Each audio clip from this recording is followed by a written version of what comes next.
Je veux demeurer près de toi, être purifié dans ta présence. Je veux me prosterner à tes pieds, entendre ta voix et marcher avec toi. Hello et re-bienvenue à ton émission préférée, Une histoire, une parole. Aujourd'hui, on va lire Matthieu 25, du verset 1 au verset 13. C'est la parabole des 10 vierges. Je lis dans la Bible de Yehoshua Mashiach. Alors le royaume des cieux sera semblable à 10 vierges qui, ayant pris leurs lampes, allèrent à la rencontre de l'époux. Or, 5 d'entre elles étaient sages et 5 folles. Les folles, en prenant leurs lampes, ne prirent pas d'huile avec elles, mais les sages prirent de l'huile dans leurs vases avec leurs lampes. Et comme l'époux tardait à venir, elles s'assoupirent et s'endormirent toutes. Or, au milieu de la nuit, il se fit un cri. « Voici l'époux vient. Allez à sa rencontre. » Alors toutes ces vierges se réveillèrent et préparèrent leurs lampes. Et les folles dirent aux sages, « Donnez-nous de votre huile, car nos lampes s'éteignent. » Mais les sages répondirent en disant, « Non, de peur que nous n'en ayons pas assez pour nous et pour vous. Mais allez plutôt chez ceux qui en vendent et achetez-en pour vous-mêmes. » Or, pendant qu'elles allaient en acheter, l'époux arriva. Celles qui étaient prêtes entrèrent avec lui dans la salle des noces, et la porte fut fermée. Mais plus tard, viennent aussi les autres vierges, disant, « Seigneur, Seigneur, ouvre-nous. » Mais répondant, il dit, « Amen, je vous le dis, je ne vous connais pas. Veillez donc, car vous ne savez ni le jour ni l'heure où le Fils humain viendra. » Cette parabole, c'est l'une des paraboles qui me touche le plus dans la Bible. Et je la trouve très profonde. Il y a beaucoup de choses qui pourraient nous interpeller dans ce texte. Je vais essayer d'aller pas à pas. Donc on est déjà dans le royaume des cieux. Pour commencer, quand on commence le chapitre d'emblée, Jésus parle de personnes qui sont dans le royaume des cieux et pas de personnes qui sont hors du royaume des cieux. Maintenant, elles sont 10 et elles sont toutes vierges. Signe de leur sanctification par acceptance de Christ. Et parmi ces 10-là, il y en a 5 qui sont sages, 5 qui sont folles. Et je vais un peu faire un tout petit peu de théologie. Le terme sage, parce que je trouve ça quand même important de le relever, le terme sage en grec qui est utilisé dans ce passage-ci, c'est le terme phronimos, qui veut dire prudent, sage, attentif à ses intérêts. Donc les vierges sages, c'était des personnes attentives à leurs intérêts. Ensuite, on continue en disant que parmi toutes ces vierges-là, apparemment, elles étaient au courant qu'il fallait faire une marche, toutes les 10. Mais maintenant, il y en a qui ont pris leur lampe avec leur quantité d'huile, mais d'autres ont pris des vases en plus avec de l'huile à côté. Et après, on précise dans le texte que l'époux tardait à venir. Et le truc que parfois on peut oublier, le texte dit « elles s'assoupirent et s'endormirent ». Ça veut dire quoi? Les folles se sont endormies et les sages aussi se sont endormis. Et c'est une prophétie réelle. Ça veut dire que ça va nous arriver de nous endormir à un moment donné. Que nous soyons des vierges folles ou des vierges sages. Mais au milieu de la nuit, il y a eu un cri qui dit qu'on doit aller à la rencontre de l'époux. Et on dit les vierges se réveillèrent, pas seulement les sages. Parce qu'on peut dire, oh, les folles, elles sont restées endormies.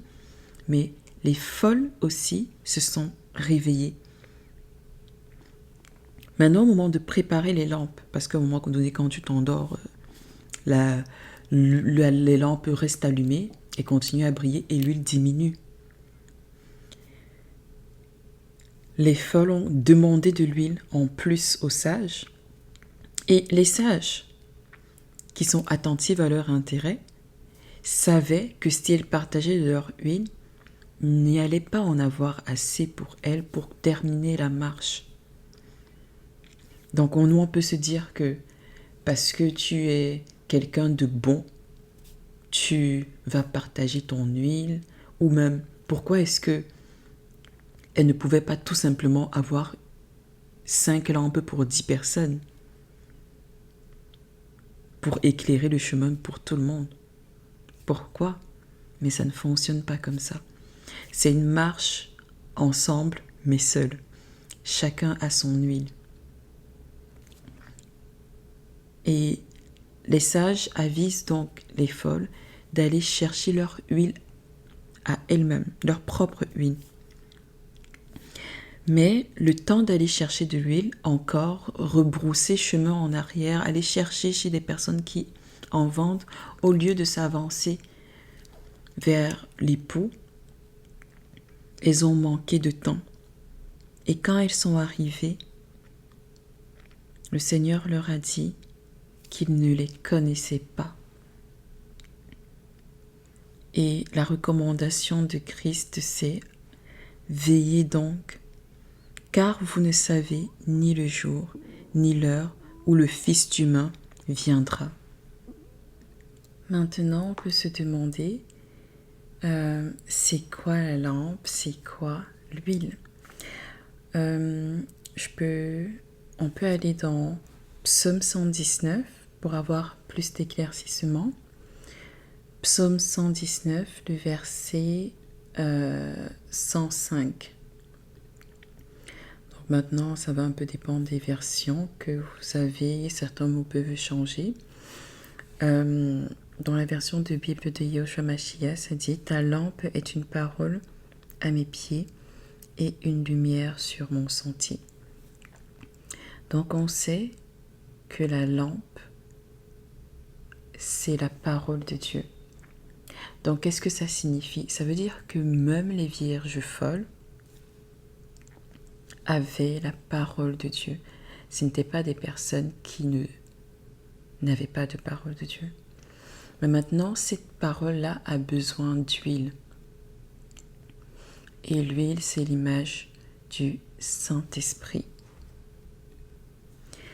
Et quand on voit également, on lit le texte, on voit que les vierges folles, ce n'étaient pas des personnes qui n'avaient pas d'huile du tout. Donc c'était des personnes qui avaient aussi le Saint-Esprit. Mais maintenant, il y a et même si, disons que l'époux n'avait pas tardé.